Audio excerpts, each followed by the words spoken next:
the Russians allow anyone into their military who speaks Russian from any nationality and any country. How many Israelis do you think are in the Russian military?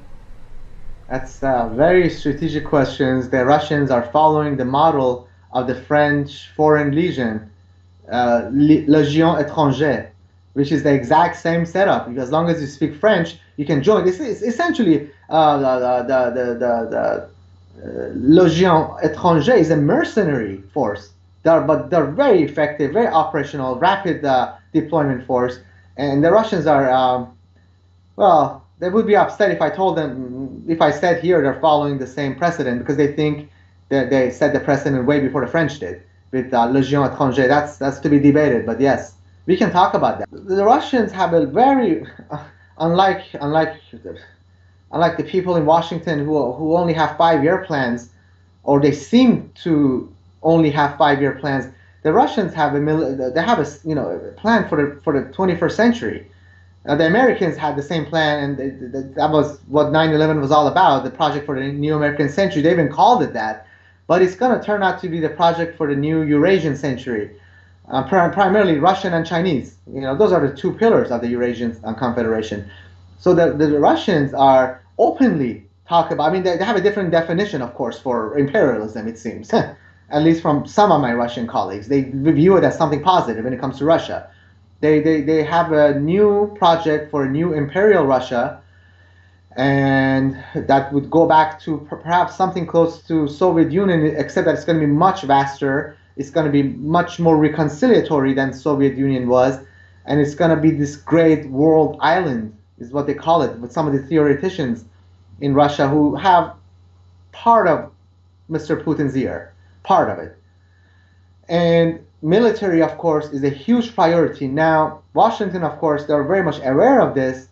Part of the sanctions was to not just isolate Russia, but to, I'm sorry, I have to use this term, but to neuter Russia, especially when it comes to military expanding, and to some extent they have been successful. But the Russians have a grand plan in increasing their military bases around the world in order to be a force for good. This is how they see it. They see Washington and NATO as a force of evil and expansionism and hegemony, and they want to practice their own hegemony, interestingly, but doing it in peaceful and peaceful methods and methods of persuasion and methods of at least that's what they're saying now. Who knows when this gets implemented? At least not interfering in the internal affairs of countries. Other countries, especially the ones that are going to be part of the Eurasian Confederation, although to me that seems very naive. The nature of man, unfortunately, unless the nature of man changes, systems will not change. So I think that's too naive of a project. I think once they become very powerful again, they're going to want to be very influential in the internal affairs of the countries that are in their sphere of influence, just like they were in Eastern Europe. But it couldn't be comparable to what we're witnessing the American aggression doing to countries, where they're destroying them and displacing half the populations. Russia has no intention of doing that. Absolutely. This is the difference between Russians and these corrosive elements in Washington. And I see what these Washingtonians are doing. I never use the word American.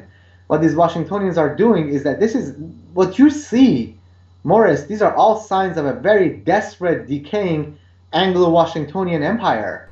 Or it's just all dictated by Zionists from Tel Aviv. Well, we have to be careful not to overestimate, not to, empower these Zionists too much. Well, they got Wall Street and the Fed. That's obvious. Yeah. So if you want to talk Rothschilds, then I'll talk to you about that, because they're the brains behind all this, But the Rothschilds, in so many ways, are so anti-Semitic, you wouldn't believe. There are cosmopolitan Jews, and we got tribal Jews. So, well, the thing is, what I was trying to work out is how many Israelis are in the Russian military.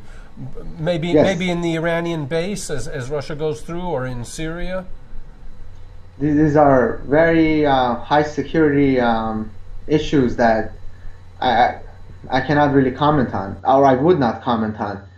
What we know is that there are a lot of Russians and a lot of Russians and Ukrainians in the IDF, Israeli Defense Forces, and the most brutal and savagery acts against the Palestinians are actually carried by Russians and Ukrainian people of Jewish heritage, and to the point, Morris, that the Sephardic Jews of Israel, from what I'm told by my intelligence sources, find more in common with the Palestinians than they do with these Russian and Ukrainian Jews in many instances. Lieberman is a Russian speaker, and he's a That's big, right. a big he lives in a settlement.